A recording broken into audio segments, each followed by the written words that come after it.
Well, I see the mess, but I'm not a selective seer. In my opinion, the mess is not only on the street, it's everywhere. The street is just a screen of what's happening in the country. Look deeper than that. So yes, there's a mess there, but I would love to live with a principle of first things first. Let us sort out things that must be sorted out first. Yes, there's a mess, but that's only outlook. Look at the mess in the health sector. First things first. Yes. First, I'm glad to see you. And what are those first things that you're talking about? Well, everything looks to be in a mess, but when you're fixing, you fix the life-threatening ones. Like? Like healthcare system. The mess you see there is an indication of the deterioration in all institutions. He just told you they are not people to sort out that, to enforce that. And when they come out to enforce, it's a question of even them as enforcers looking for a quick buck to earn.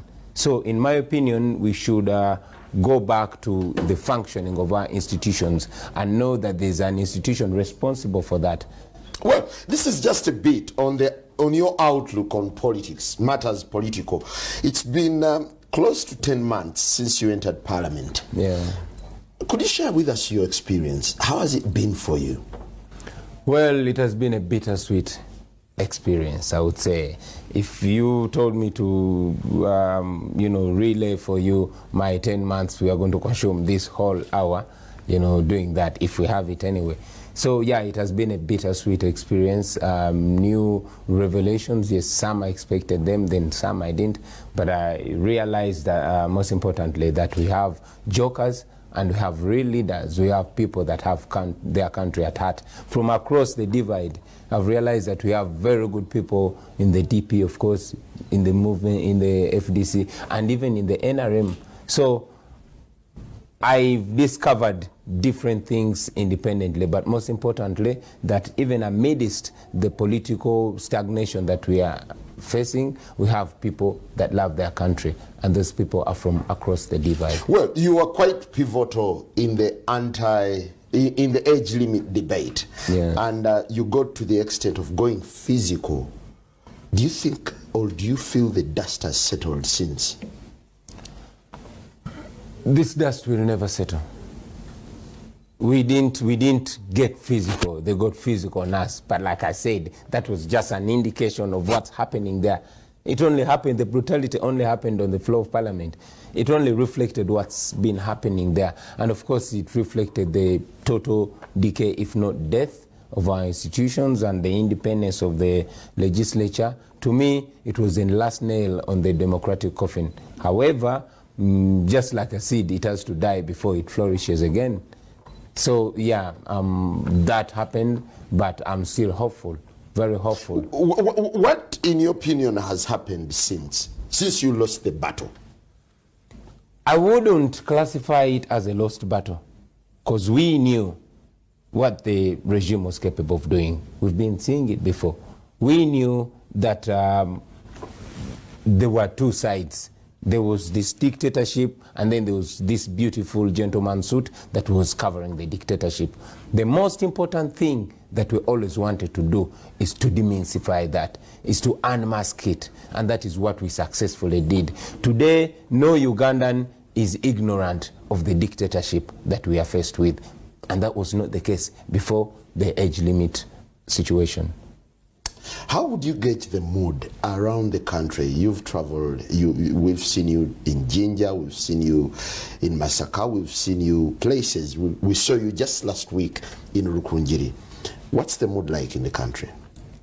In the beginning, the mood was a resigning mood because people were frustrated. Then we had an indifferent mood because people seemed not to know what's happening. Remember, for the first time we had come together, and then people's hopes had been deflated. But I would say that following the unmasking of the situation and people really knowing what they're faced with, it is hopeful because now people are getting up. They're taking it in their own hands. What happened in Jinja, you saw it. What is happening in Rukonjiri, you saw it. It was not only for the population, but even for the leaders. It further showed us that without unity, we are not anything. And it taught us that with unity, once the forces, the democracy-seeking forces come together, dictators shake and tremble. You've, over the past 10 months, proved to be a political force to reckon with. And there's actually been that discussion around a third force emerging. Do you think you're the face of a third force? That mysterious third face? We are not the third force. We are the force. I repeat, we are not the third force. We are the force. And I would like to put this clear. It's not about me. You say I have been a pivotal in this, yes. But I'm only rallying point, you see. Every time people have something to say, they will say it through somebody, even if it's not me.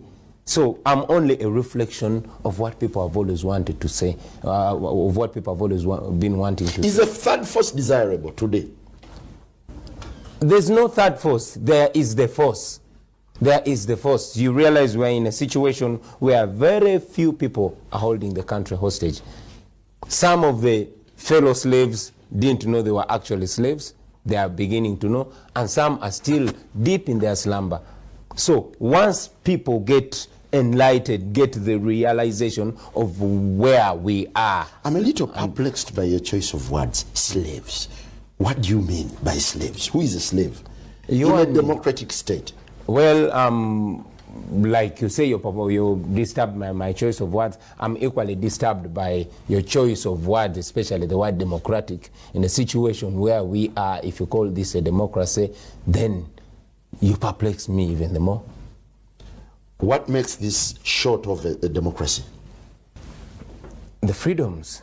The freedoms, what you call a democracy, when people are not allowed to freely engage, to freely communicate, when the basic rights are denied, people cannot converge. They are denied their right of assembly. They are denied their right of expression. Everything that is anti-regime is deemed inciting violence. So you don't call that a democracy. No, you do not. Let's call things what they are. We are living in a dictatorship, Simon. You know as much as I do. You've had run-ins with security. You've had quite some trying moments. How have these had a bearing on you politically and of course socially with your family? Yeah, of course it's been challenging. I had not seen my house attacked with bombs before, and I'd not seen it being literally endorsed by the powers that be, and I've not seen myself being restrained from even using my own mouth. But still, like I said, it's not about me. Let us look at the entire country. Many cameras point at me. No cameras point at the common people out there that are brutalized every day, that are killed every day. But that aside, you know, the entire situation that our people are in, I mean, who they are is not where they are. What they desire is completely different from what they are receiving. What does it take to be a rallying point in politics? Standing for the truth, standing for the real plight of the people out there, you know. Anybody can be a rallying point. We've seen people, you know, coming from nowhere and people following them. Is your cause sustainable given the kind of reaction that you're getting from the state? It is not my cause, Simon. It is our cause. It does not start with me. I'm not the first Ugandan to talk about equal rights and justice. I'm not the first Ugandan to agitate for real democracy, for real freedom. I'm not the first. You've seen all our democratic ancestors, some dead, some living.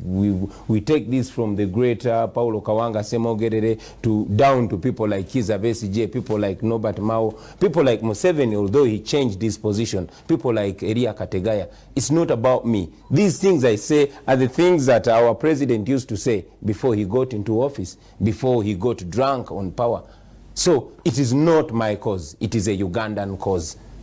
And yes, it is sustainable, because for as long as people are oppressed, they will automatically want their freedom, and they will find themselves either cautiously or subconsciously agitating for that freedom. So it's not my cause, it is your cause too. In your analysis, how does the country look like today?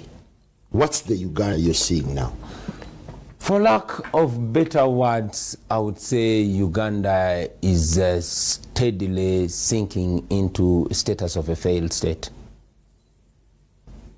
Could you illustrate at least? Yes, a country that cannot feed itself, a country that cannot sustain itself, a country where a leader gets a small misunderstanding with the doctors and says, I'm bringing in Chubans, as if to suggest that if I get a disagreement with the teachers, I'll import Chuban teachers. Ultimately, we shall import Chuban policemen and Chuban soldiers and Chuban, everything. That's hilarious. Yeah, what do you make of such a situation? A situation where you have been training doctors for 32 years, and then you say, these doctors are misbehaving, I am going to import Cuban doctors. In fact, I'll go to the bush. To do what? To shoot them? So, it disturbs. I don't know if it's me, but if my head feeds me well, then it's reason to worry. Simon?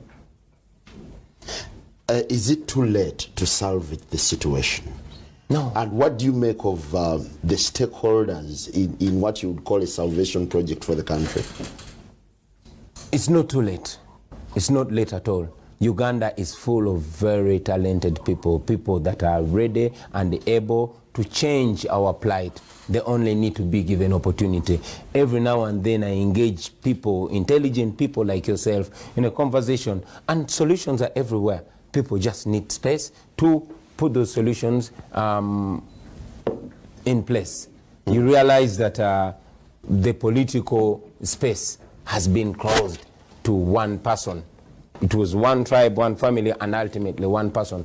Our problem has always been, and is still, a governance issue. There's nothing wrong with Uganda, nothing wrong with our people, nothing wrong with our natural resources. If you realize, if you go to, some of us who manage to travel, you'll go to countries like Kenya, like Botswana, like, South Africa, and you find Ugandan doctors, Ugandan trained doctors working there, simply because the conditions there can allow them enjoy a dignified life. If Uganda is sinking, so are the politicians. What do you think? Well, unfortunately, there's the principle of collective responsibility. Politicians have run out of steam, especially with the opposition. Do you think it is still worthwhile to push on with such a team that is tired? Now you see, our solution is not up to politicians. No. It has been said before that politics is too serious an issue to be left to politicians. Unfortunately, here in Uganda, the description of the word politician is a liar, opportunist, a double-edged sword, two-faced man, and the like. It is going to take all of us Ugandans in their different positionings, different shades, and different, responsibilities. It will take journalists and presenters like you to stand for the real morality that we represent. We need to first and foremost repair the whole moral fabric of the country, to believe in what we say and to stand for what benefits us as a country, not just the politician. A doctor will have to not only treat patients, but teach about values, teach about our patriotism. A teacher will have to do the same. A singer will have to do the same. A journalist like you will have to do the same. All of us, not just the politicians. If we leave it to the politicians, they will continue driving the best cars, they will continue growing fat bellies, and the people of Uganda will continue sinking in abject poverty. What are the prospects of the opposition causing change soon? Unity. There's nothing completely. What are the chances that change could be in the offing? Well, like I said, change is very possible if we come together. It has been done before. And when you go back to Ugandan history, you realize that it has always been unity that brought into place the change that has always been desired. When we were getting our independence, Ugandans came together. The UNC, was it UPM or some other party, and they formed UPC, and then they got independence. When we were faced with following dictatorships, the Idi Amin, Milton Obote, still Ugandans came together under Museveni and fought off the dictatorship. And yes, this dictatorship came back in a different shade with different ferocious energy. And yes, it's going to take all of us. It's going to take people from the opposition and yes, people from within the government to change this, to come up with a new mindset, to bury the old hatchets, to make sure we disassociate ourselves with the hatred that we did not start. I talk to people, even within the NRM, and these people all want change. But yes, many of them are scared what kind of change is going to come. Are they just going to be killed or be dragged into places of revenge, of activities of revenge? So once we come together as a country and agree which direction we want to take, we are going to make it. And yes, most importantly, with the opposition, we've had that problem. Change is costly. Are you prepared for the ramifications that come with your push for change? You keep pointing at me, but believe me, my brother, you are also pushing for change if you get up in the morning. Do you want me to say we? We, yeah. Because it's about us. We are tied in a similar garment, and you cannot, no single Ugandan can divorce him or herself from this struggle. It is all of us, whether you know or you don't know. We're trying to make Uganda. No, but it pits two parties. Yeah. Is it you against President Museveni, or you against what? It is not. I would really appreciate if we first put President Museveni on the side, because he will not understand us, and we probably might not understand him. He seems to be living in a different world. He's too rich, too powerful, and yes, too old. So let's put him on the side. And that's personal. No, it's not personal. It's reality. Did I lie in any of those? No, I did not lie. I repeat, he's too powerful, too rich, and too old. And maybe if I forget, he's too insulated from our realities. Let's not blame him. Let's put him on the side and then try to find a solution and say, okay, besides our president, who are we? We are a young nation. We are walking somewhere. We are stuck in this country. Long after President Museveni is gone, what do we want to do? Supposing he falls dead tomorrow, are we just going to start stabbing each other? If you can hold it there, the Uganda that we want, I think, should be our next point of discussion coming up after the break. Good morning. Because they're supposed to take extra caution. But anyway, it is sad that that happened, and I sympathize with the owners and with the people. Could this fit in the bigger picture of the decay that the country is going through? That today we have fake building materials, we have fake engineers all over the place, and no supervision. Yeah, no supervision, I would say, because I expect the authorities, KCCA in this case. Yeah, KCCA in this case, to be supervising that. A building cannot get to that level without them noticing that actually the materials that are being used are not the right materials. But like I said, yeah, it all goes back to the decay, the corruption. I mean, when the officers, inspecting officers come, they don't even, in most cases, get to do their job. They just bribed off and go. And that's not only with the government, but even with we as the people. We see as if doing the right thing is kwekolovia in Luganda, going the extra long way. Everybody wants a shortcut, which is in most cases disastrous. Well, as we continue connecting the complex political dots, you were in Rukunjiri last week. We saw you actively campaigning in Jinja East, and you were a crowd puller. Share your observations with us. What's the talk down there, and what is motivating people?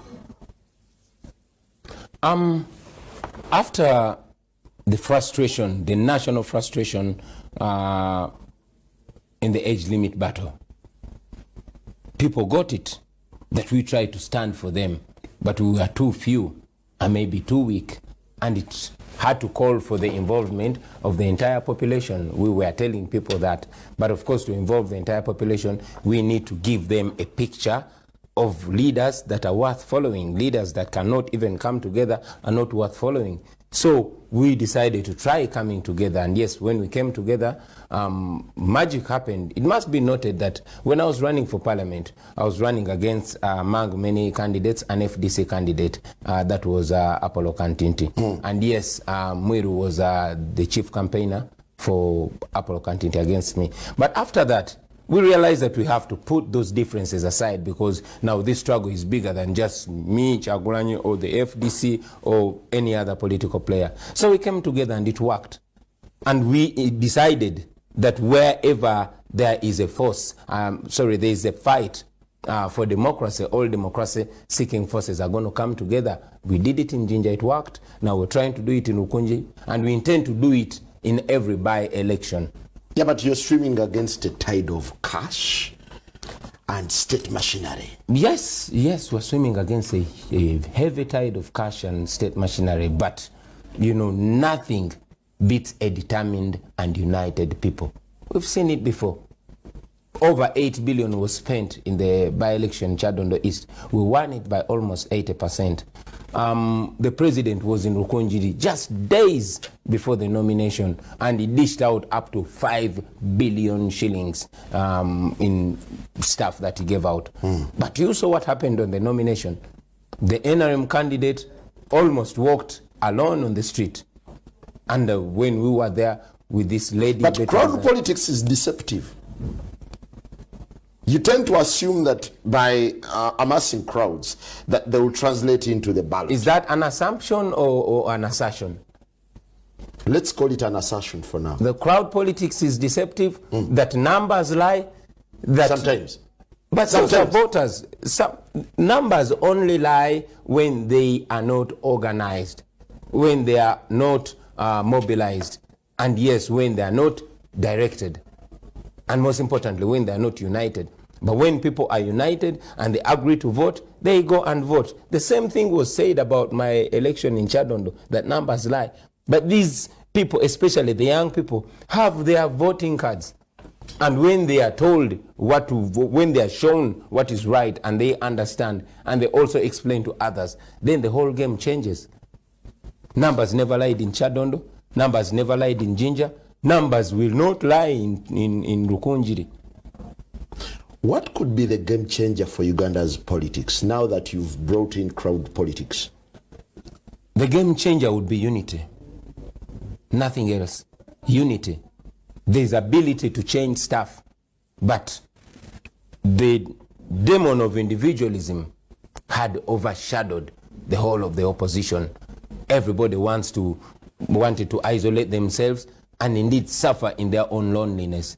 But if we claim we are all for a better Uganda, for a new Uganda, we are for equal rights and justice, we are for democracy, then we should be able to exhibit that. We should be able to practice what we preach. Colonel Dr. Kizza Besigye seems to be all praises for you so far. How do you take this in? Just like I'm all praises for him. It is humbling. You see, Dr. Kizza Besigye, to me, and I believe to very many young Ugandans, is an embodiment of resilience, for the struggle. He's a person that has opened so many eyes. He has given us confidence to stand boldly for what we believe in. So for that, I hold him in very high regard. It is so humbling for a formidable leader like Dr. Kizza Besigye to be, endorsing newcomers like me. But again, it shows that the old African saying is true, that when a child washes his hands can sit and dine with the elders. But that is not something to take for granted. Did you feel flattered? I feel not just flattered, I feel like loaded with a huge responsibility. As you know, to whom much is given, much is expected.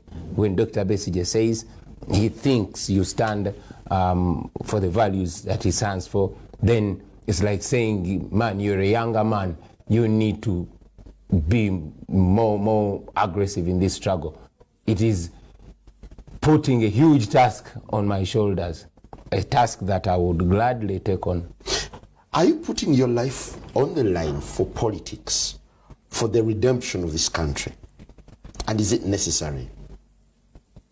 What line? My life and everybody's life is already on the line. Simon, I might be a Bobi Wine here that you praise, but if I got an accident or a situation like Moses Radio got, then that's when I'll realize that my life has been on the line all along. Nobody is safe. Everybody's life is on the line. So there's nothing to lose apart from a worthless life, a futureless life.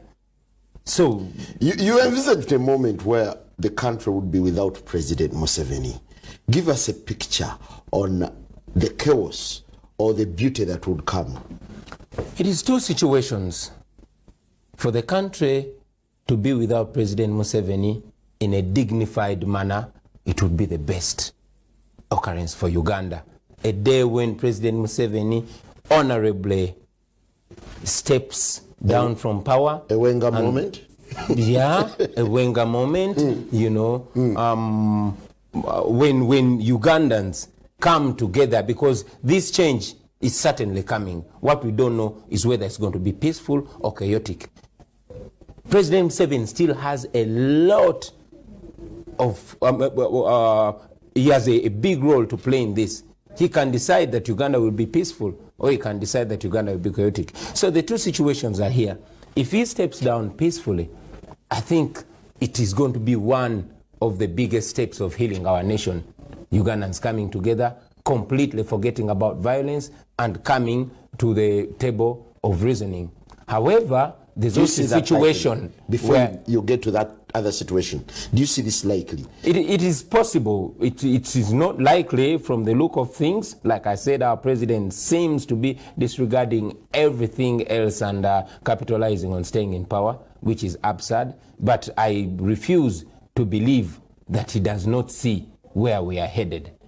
I know he's a very intelligent man, and I know that it is possible for him to see where this nation is headed. I know it is possible for him to see that his legacy is in danger, and it is possible for him to save his legacy, and yes, to save our country from the looming chaos, because people are indifferent. This country has never been divided as it is before. Tribalism is at the peak, you know, impunity is at the peak, and all those, but it can be saved. So that is situation one. Situation two, which is also likely, is that he would be forced out of power, either by people from within his party, like it was with Mugabe, or by Ugandans coming up, like it was in Tunisia, or it was in Egypt, and all these other countries.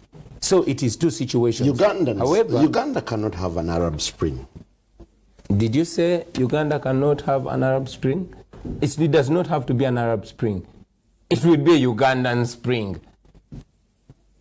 I want you to know that Blaise Compaoré of Burkina Faso never knew it can happen until it happened. The rulers of Tunisia never knew it can happen. Gaddafi, who held farm security. Oh, Gaddafi didn't have farm security, you mean to say? So all these can be said until it happens. Just like Mandela said, it always seems impossible until it happens. So what we are concerned with, like to answer the question you asked, is the Uganda after. Now we have to start thinking of that Uganda after President Museveni. And that is why all along I keep engaging people from across the divide. I have very, very good friends from the NRM. And when we're having a drink, I challenge them. I say, guys, we are here, we're young people, and we're talking. Are you trying to tell me that one old man is going to place us against each other and fool an entire generation? Are you trying to tell me we cannot decide what kind of Uganda we want and walk towards that? And the same thing with the opposition. So I believe after the fall of the emperor, there will be a new Uganda. Which new Uganda we must start thinking and talking about now. Yeah, but do you see stakeholders really coming up? Take, for instance, opinion leaders, cultural leaders, religious leaders. How would you assess, how would you appraise them in the cause for change? I applaud them a great deal. Of late, you've had the outspokenness of the religious leaders. They've come out and pronounced themselves on issues.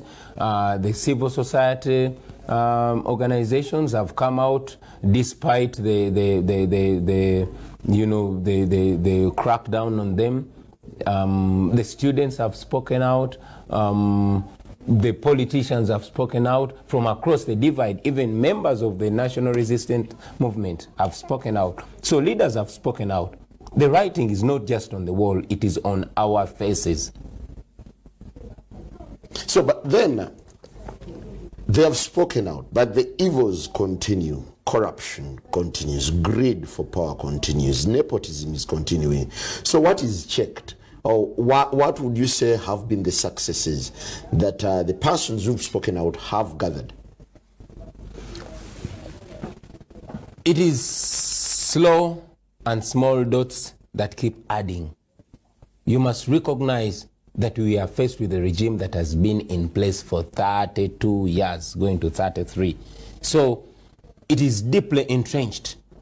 This, you don't want me to call it enslavement, but I still will call it enslavement, has gone beyond physical. It is also mental. Many of our people don't even know they deserve better.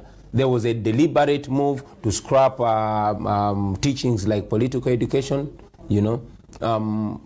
Just some months back, the president instructed that his book is put in every school, but I've not seen the state deciding that the Constitution of Uganda is going to be told in schools. So people don't even know their rights.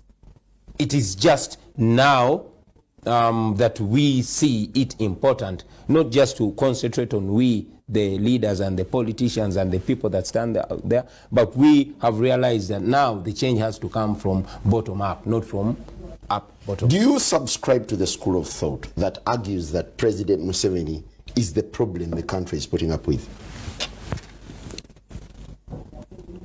If I could put it in better words, I would say President Museveni is the roadblock to democracy. Why? Because, you know, everything has been concentrated in the presidency. There is a fight in the taxi park, and the president wants to go there. There's a problem in the Ministry of Health, and the president wants to sort that.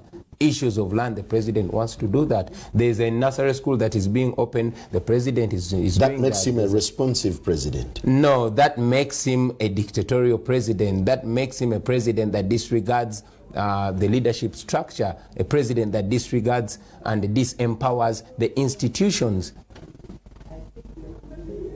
So we need better. We need to break down the power structure again. We need to redistribute power to make sure we have people solving their problems at the basic level. But you wouldn't see the president is a dictator when the same president listens to the outcry of the people. Take, for instance, the recent radical changes that he made in the police force.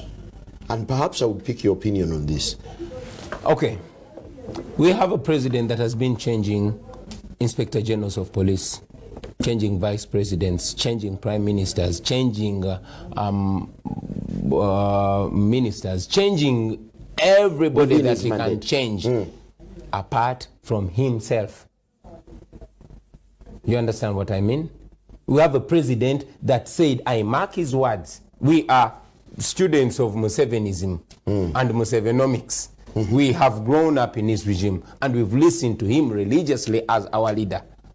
It is so disappointing to hear a leader looking in every Ugandan's eyes on national TV and says we're here for a fundamental change, and says we're here for 4 years. 4 years later, it changes it, you know. And now recently he does not even want people to mention what he said.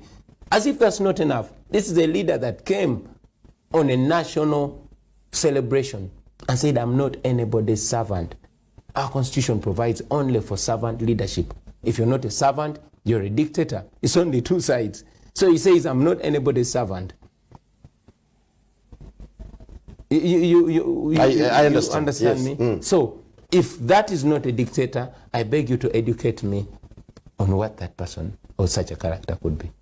Aren't you falling into the trap of politicians whose preoccupation is Museveni, Museveni, Museveni, without discussing policy? The president is policy, my dear. If we were following policy, we would follow the constitution. If we have somebody that is above the constitution, what do you call that?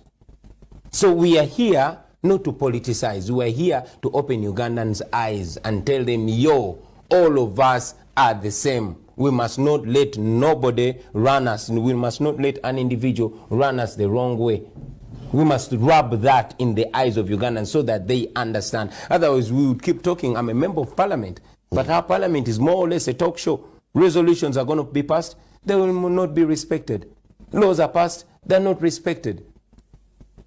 Do you find a moment where you say that my presence in parliament is worthless? Yes and no. Why? Because much as I know that the parliament is more or less a rubber stamp, I know that it is the platform to push this cause. I know that I went to parliament to even encourage all these other people to get in parliament so that we change those numbers. And yes, I go to all by-elections. For the record, every time I go to those places to perform as an artist, I'm paid more than 10 million. But this time, I'm even spending my own money to see that we get more MPs, more like-minded MPs in that parliament. If we do that, we can maybe try to put some change there. So, would you then campaign for an NRM candidate if you found that person deserving? Yes, I would campaign for an NRM candidate if that person shares the same mind with me. If that person puts Uganda before NRM. Is there an NRM you admire who puts Uganda before NRM? Many of them. There's a guy like Theodore Sechikubo. There's a guy like Nsamba. Those are rebels. Those are... Well, call them rebels. Well, they are labeled rebels. They are labeled rebels because they rebel against what is wrong. And that's why I say not everybody in NRM is bad. It is just those who stand for what is wrong that I disagree with. I am not against NRM, and neither am I against the president. No, I am not. I used to be friends with him. I am friends with his son. I am friends with all these ministers. We are Ugandans. These are my brothers. Only that we disagree on certain things depending on the way we see them. And from my point of view, I think the country is being run down. Do you long for a moment where you would meet President Museveni and speak your mind to him?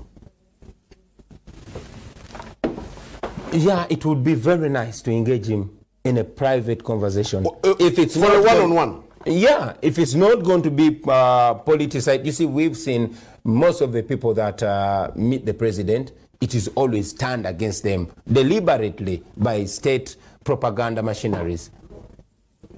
But if it was to discuss Uganda, especially to discuss his retirement and to let him know that we are not against him, we don't hate him. Personally, I don't hate the president. He has done so much for this country that I feel he should not mess it up. There are so many stakeholders out there who've mooted the idea of a dialogue between between Colonel Dr. Kizza Besigye and President Museveni. Give me your thoughts on this. My thought is that Uganda is not only about President Museveni and Dr. Besigye. Yes, they represent a huge chunk of Ugandans, but I believe that this is a time to include all Ugandans. For example, I agree with President Museveni on a number of issues, and yes, I disagree with him on very many issues. I agree with Dr. Besigye on the majority of issues, but there are certain areas where I don't agree with him. Well, I don't want to delve into that now, but so it is with any other leader. So it's important to involve all Ugandans. Everybody is a stakeholder. We have civil society organizations. We have common citizens, like where I come from. For example, who represents the ghetto? Who represents guys like you? Who represents the free thinkers? So let us look at a wide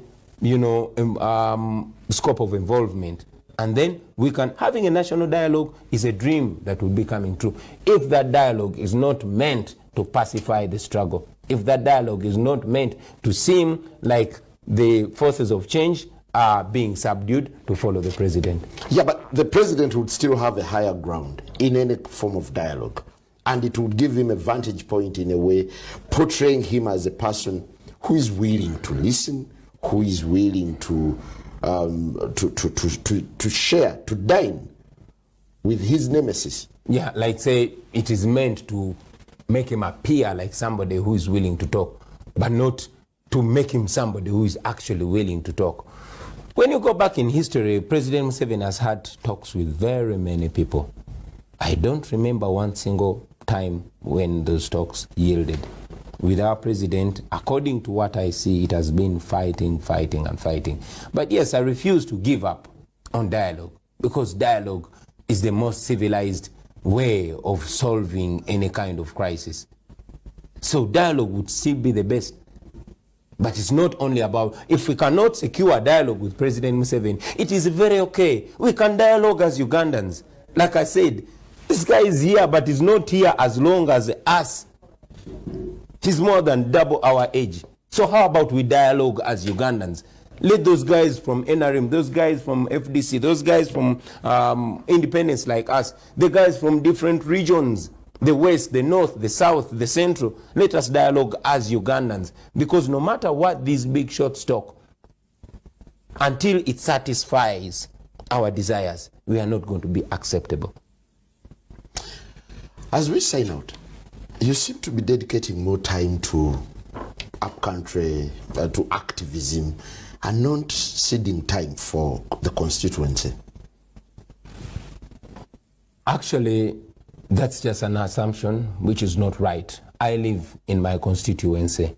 We have projects that even today, actually tomorrow, we have another health camp in Chadondo where we're going to have free circumcision, free HIV testing and counseling, different kinds of stuff.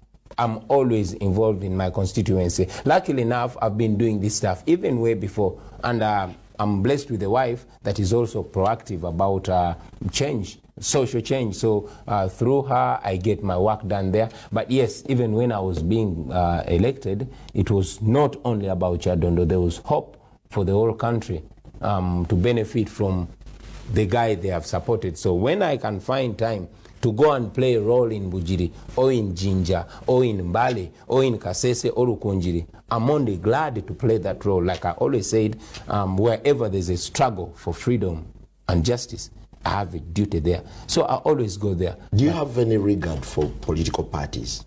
Yes. Yes, I respect them. Are they relevant today? I'm a born of DP. My grandfather was a founding member of DP. So I respect political parties. I am a Ugandan. At this time, what we need are not the parties. Our parties, much as they're supposed to be a symbol of unity, they are more destructive and more divisive than it has been.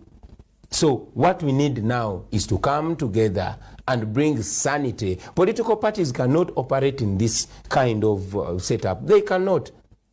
Where political parties are raided by police and their offices sealed, where opposition politicians are not even allowed to move or to carry out activities.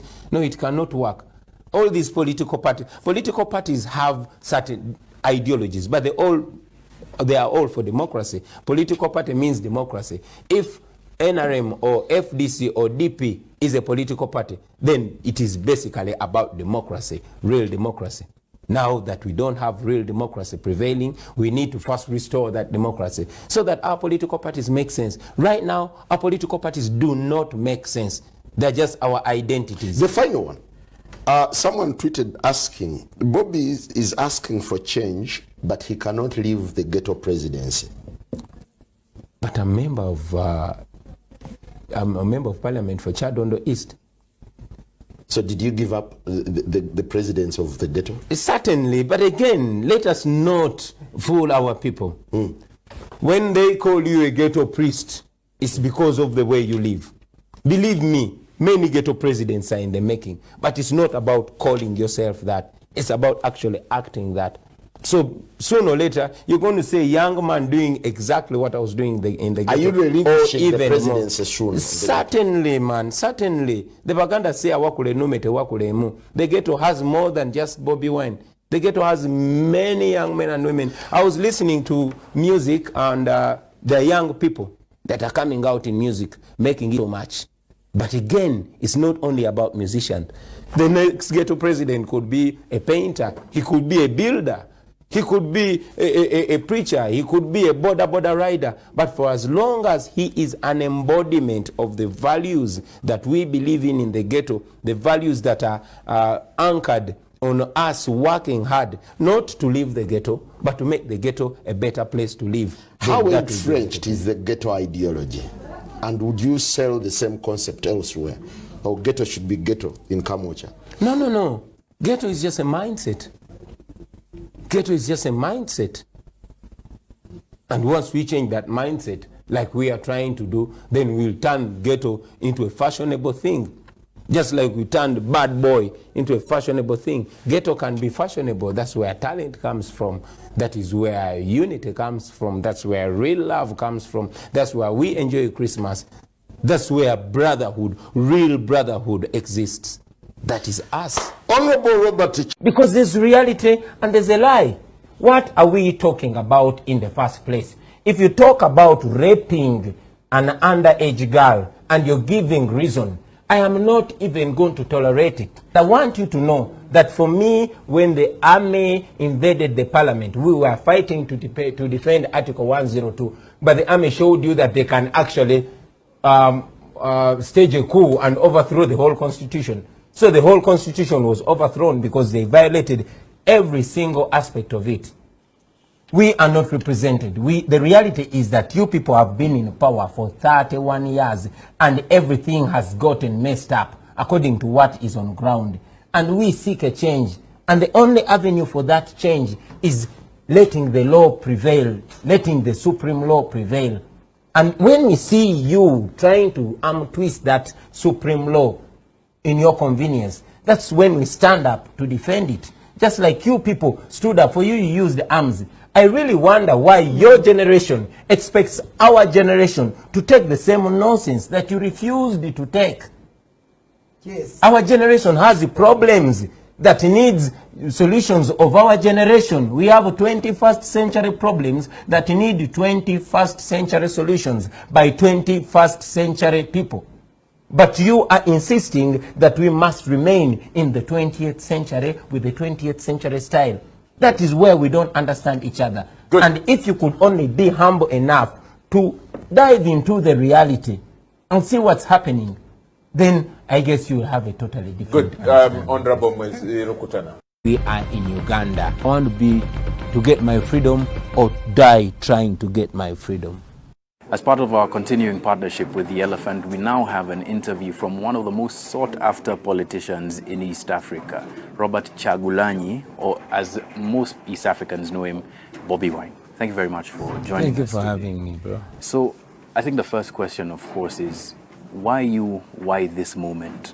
Why Bobi Wine as a symbol for revolution in East Africa? Or do you even hold yourself up as one?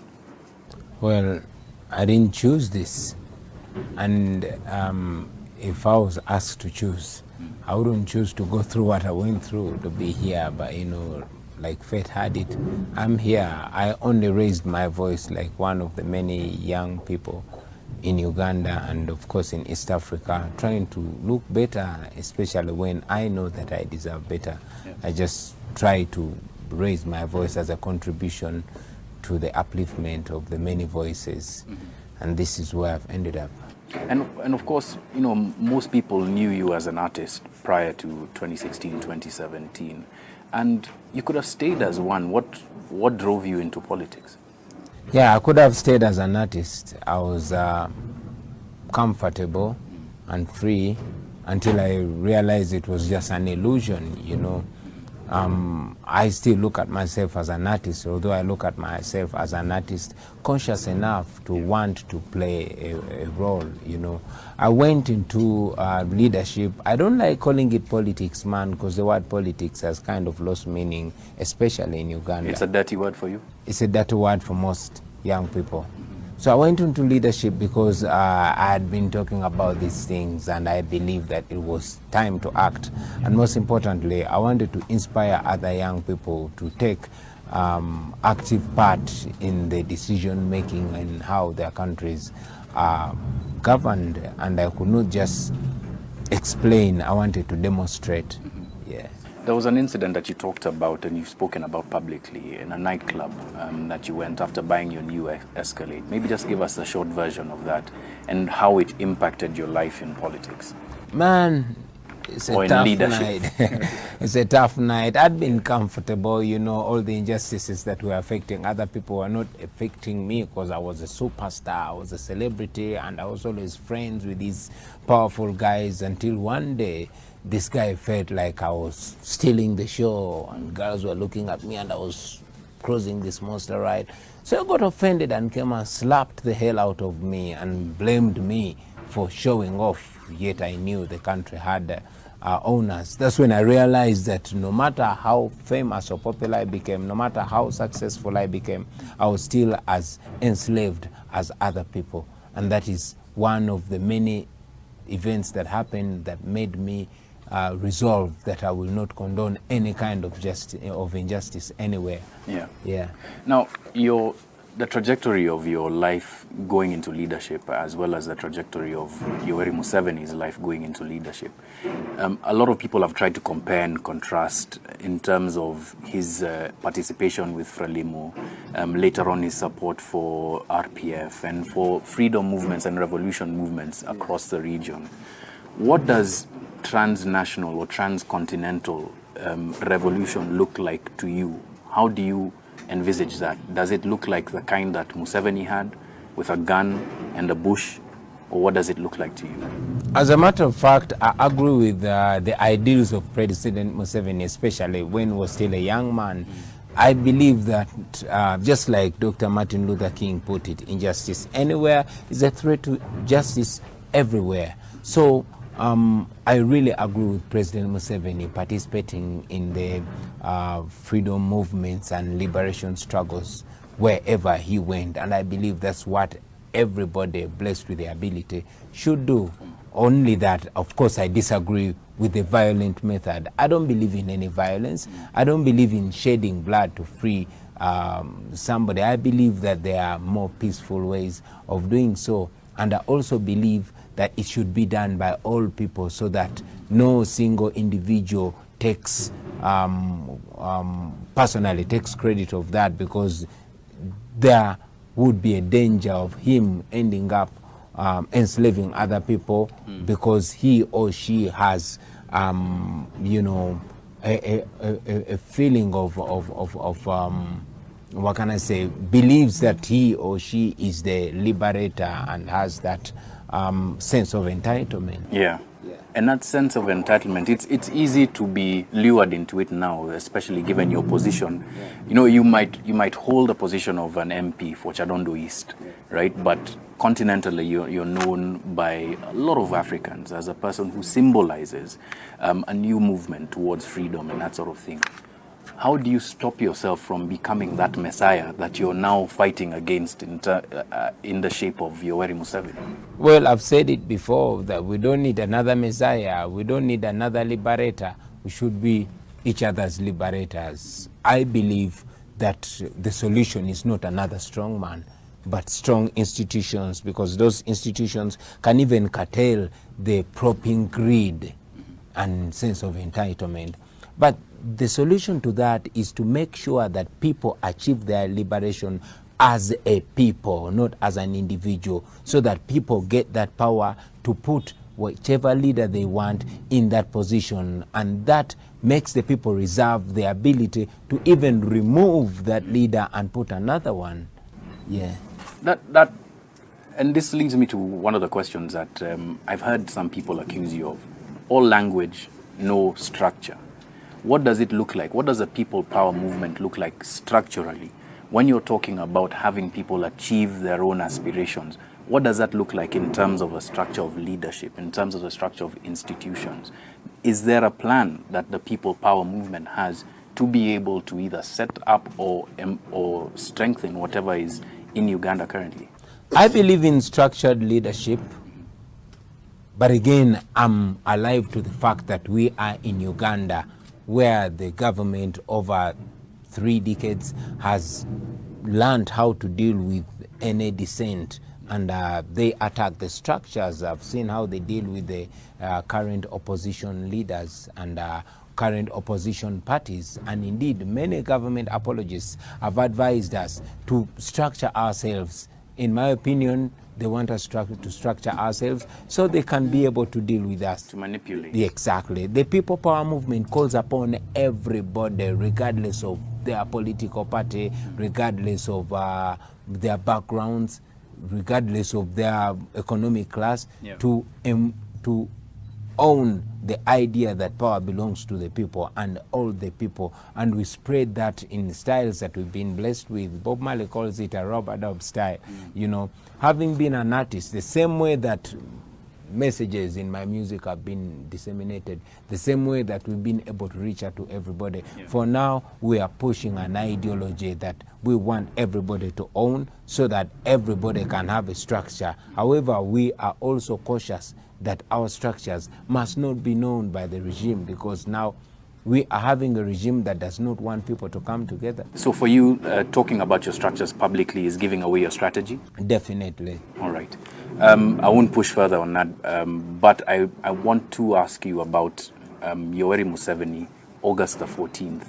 I know you've recounted this a lot, but what in that period, what one series of events or what one event either changed or influenced your own perspective about Yoweri Museveni the man, Yoweri Museveni the leader, and the future of Uganda?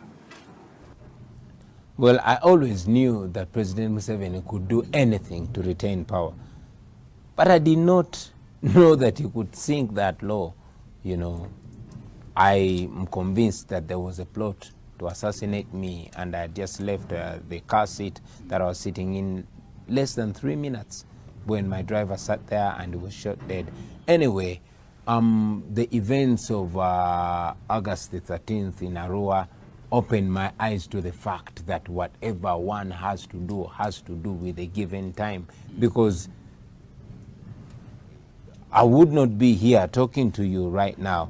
It only strengthened my resolve to do whatever I do with a given little time, because you know, we are living under a regime that could take anybody out anytime. Yeah. And Yoweri Museveni has been accused of using these methods, and you've said that he could do anything. Yes. And you seem to be the opposing force to Yoweri Museveni's system.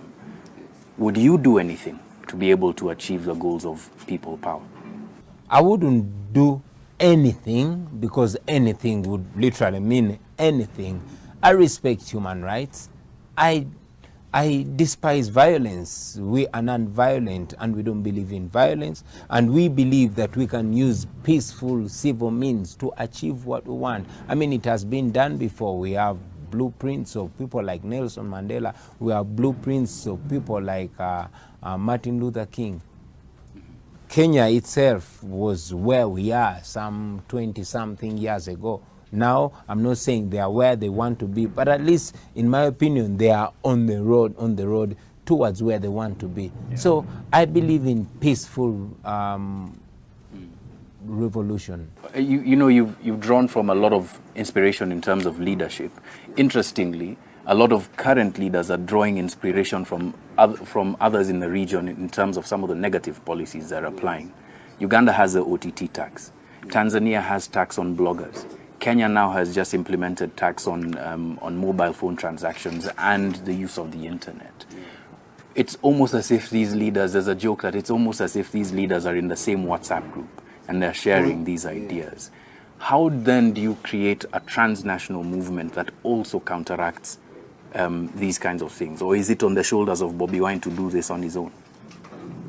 As a matter of fact, I believe that this is about the people, not about the leaders, because many times our leaders have let us down. For example, we are in the East African community, but in my opinion, it has many times projected itself like a president's club or a big man's club.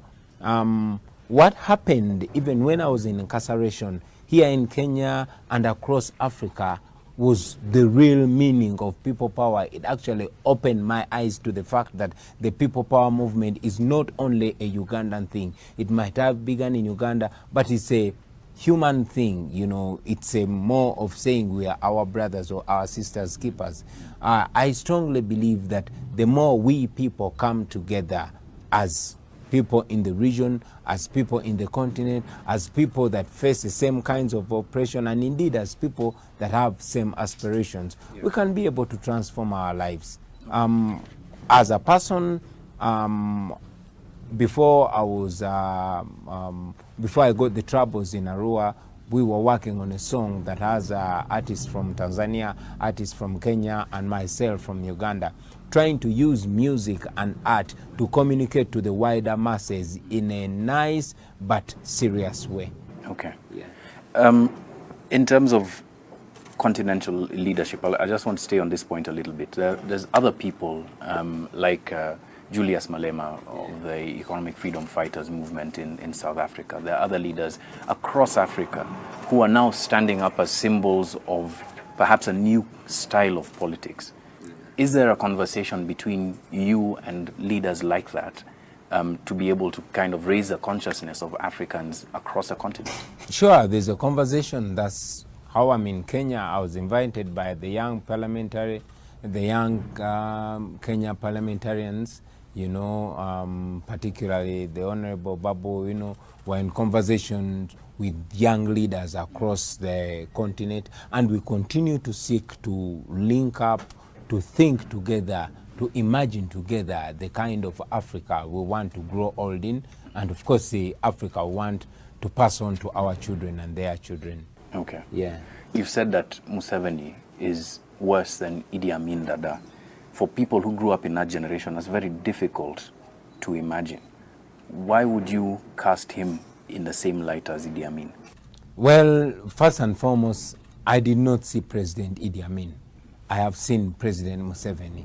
Yes, I know Idi Amin was a dictator, but he was a dictator for 8 years.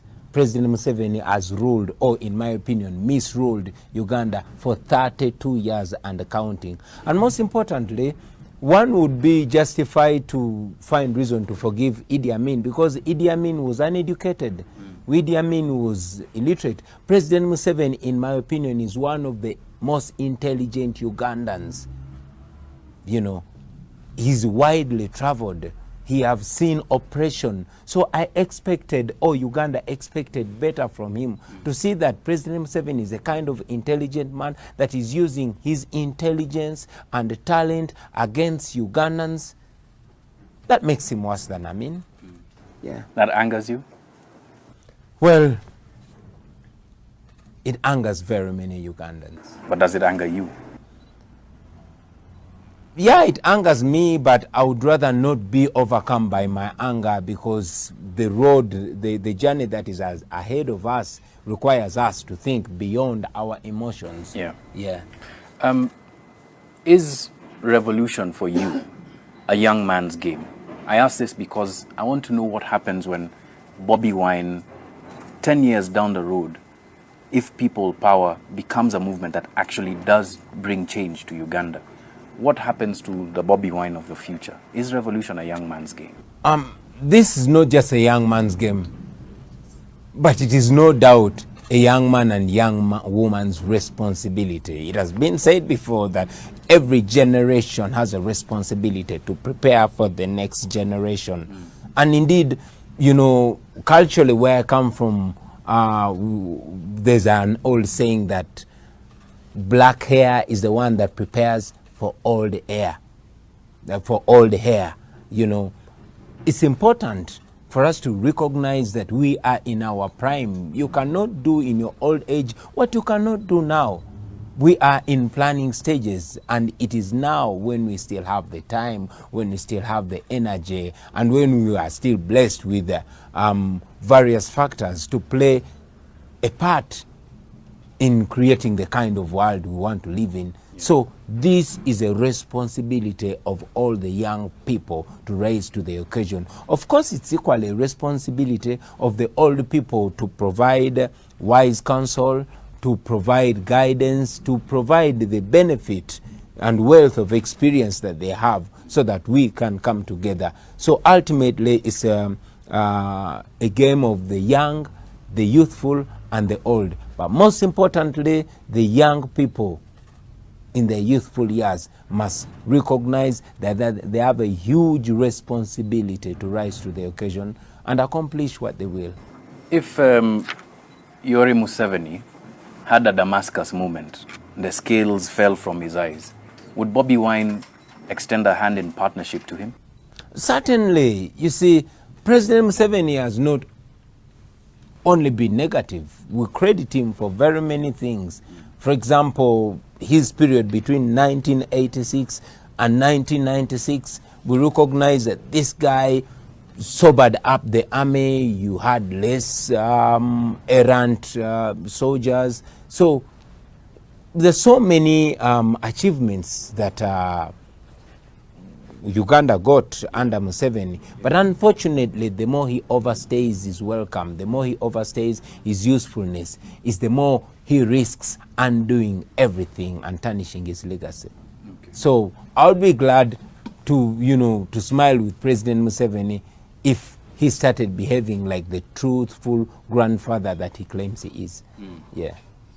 On personal life, you're a father, you're a husband. Yeah.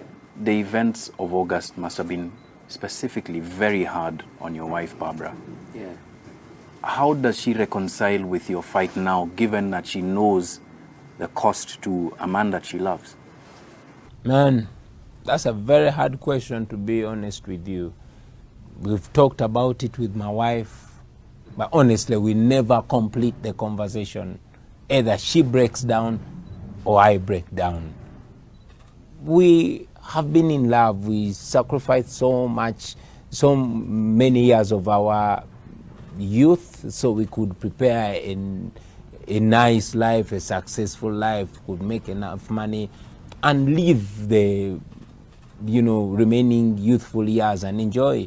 But to see that it's all turning into this is crazy. But I'm very glad that my wife recognizes the responsibility that has been bestowed upon our shoulders, me and her. Apart from the young men of Uganda looking at me, young women of Uganda, indeed many parts of Africa and the world are looking at her as a symbol of female resistance. So we're always, comforted with the fact that, when you stand for what is right, God always stands with you. Yeah. So it is many times beyond our comprehension. We tend to leave it to God because I can't honestly give you an answer. I'm asked this as well because I engage in certainly some dangerous things, but I'm not in the forefront like you. And certainly the question of what if Bobi dies has come across your mind. And that's a question that perhaps Barbara also has to confront. Yeah, but bro, you will remember that we had a very talented artist called Moses Radio in Uganda who passed away recently. He was a very intelligent guy who I always engaged in a conversation. He was a supporter of President Museveni, and many times I engaged him in a debate, and he told me that his life was okay. But nobody is safe, you understand? We lost Moses Radio because he had what I would love to call an accident, but there was no single hospital that could save his life. He was rushed to a private clinic where he had to pay more than 2 million shillings per day. You see, nobody is safe in Uganda, so it doesn't matter right now. And besides, what is the purpose of living a life that is not dignified? We all want to live freely. So, like I said before, I want to live in a free world, especially now in 2018. I want to live in a free Uganda. I want to get my freedom or die trying to get my freedom. Very strong words. I think my final question would be about the letter that you wrote to your children. It almost seemed as if, much as you had penned it and said that, I'll see you, when I come out. It almost seemed as if there was a hanging question mark about your future. And the question I want to ask is about passing on the seeds that you're planting in so many Africans at a personal level to your children. Do they understand the people power movement? Do they understand why Daddy spends so many times away, so many hours away from them?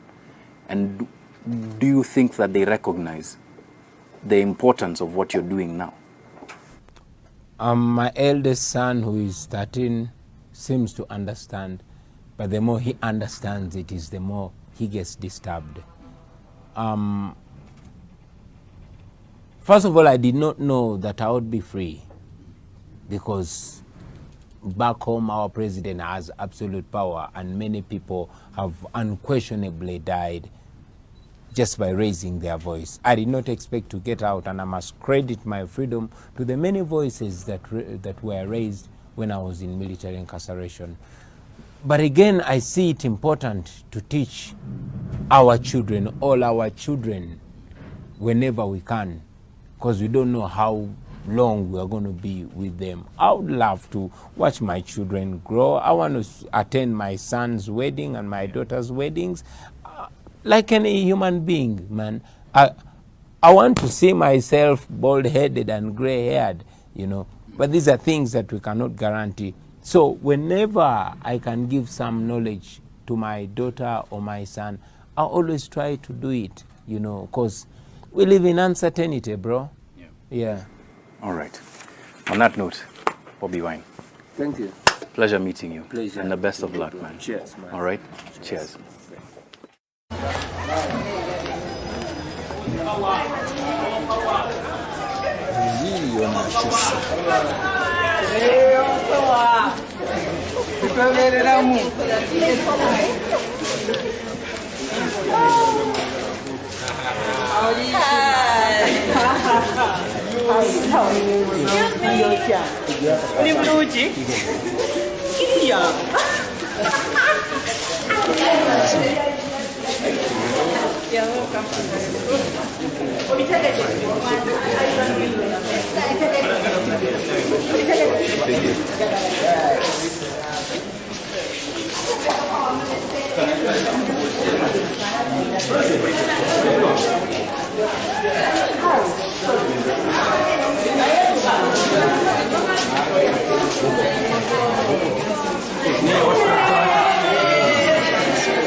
Science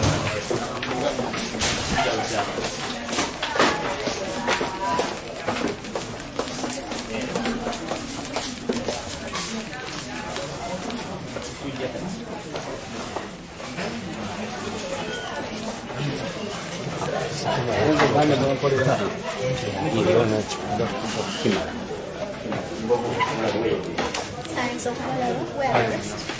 Please come.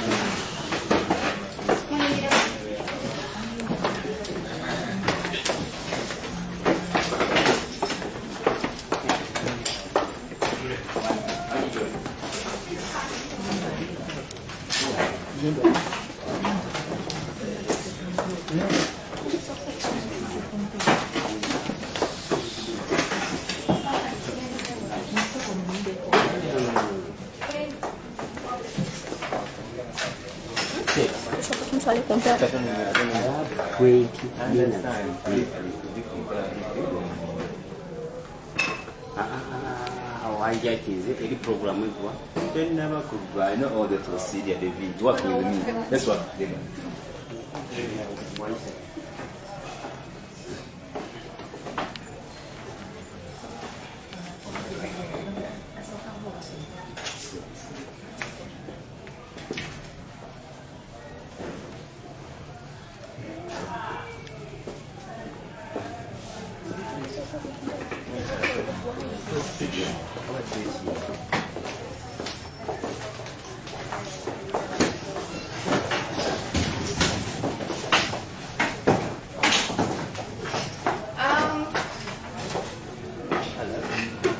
Bobi, tukwaniriza BBS Serefina amanya ganyenze alisamato ze kulira bakitunozi Excuse me.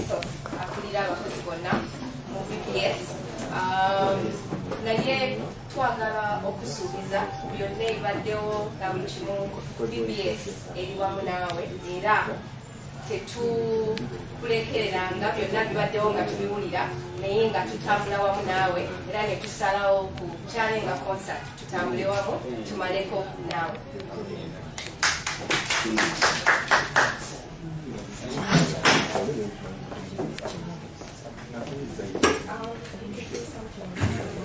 sanyuse okujja nate telefine yaffe ate kinyongera essanyu kuba ofcourse BBS telefine baddewo ngaepromotinga muziki waffe sinzenzekane n'abayimbi abalala naye ate bweri telefine yaffe kinyongera essanyu kuba ate olinga ng'abaana bayimiri promotinga era nga Bobi Wine nange nkyalina maaso nga makubira omuziki era twesunze olunaku lw'omukaaga kubefena Any question?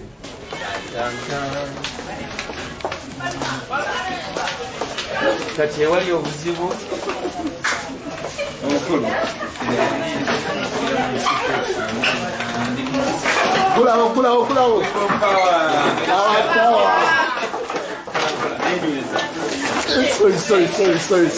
Sorry.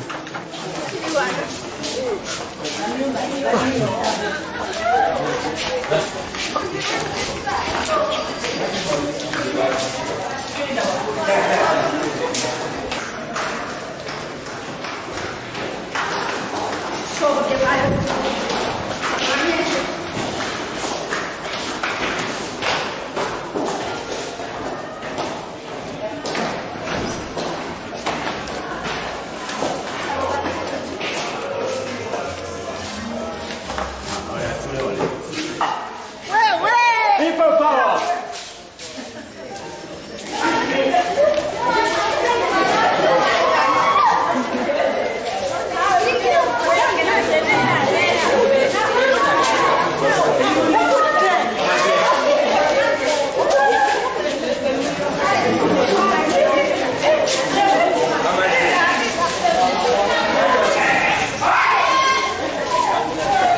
Osegeera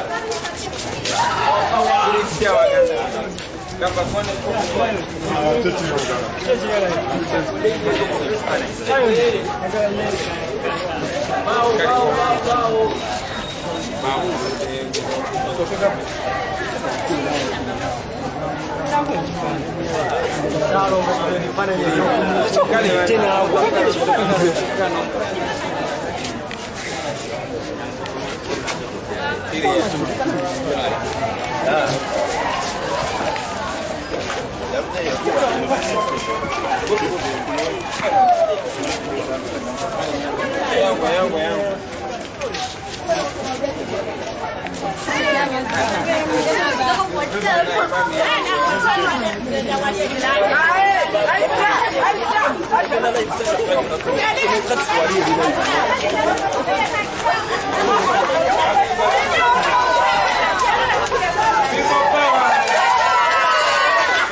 But we're gonna get it done.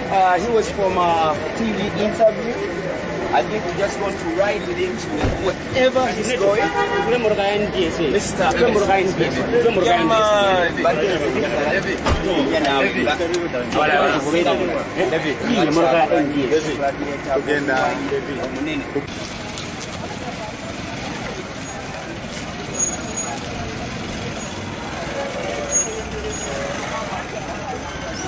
Emyoyo netumanya nti oba oli wa ggwanga ki oba oli wa ddiini ki oba oli waki ekinyiga omu kinyiga bonna ate ekisanyusa omu ekisanyusa bokki na kati mweno kibeeramu naye njagala okuba naawe akafaananyi mu Uganda ennungi gye tuyinza okubeeramu kuba akafaananyi nga tebakyasobolako okuba miggolo okuba ng'oyambadde ekkala ya red ate nawe tosobola kujjako muntu ddembe lye kuba akafaananyi nga ffenna twagalana abasirikale badokita abaloya abayimbi nga ffenna tukolagana nga ffenna buli omu encouraginga munne okuzanya pati ye okuzimba Uganda eno kuba akafaananyi ako boyi nga bodayo givuga ng'oli confident nga munnauganda nga tewali asobola kukwata nga tolina musango okitegeera kuba akafaananyi ako nga street zotambulirako ziriko amataala newobasoza kubye musite nga tokoze ng'otambulirako ng'oli safe ne bwoba mukazi nga tewali asobola kukwata nga tebasobola kutta muntu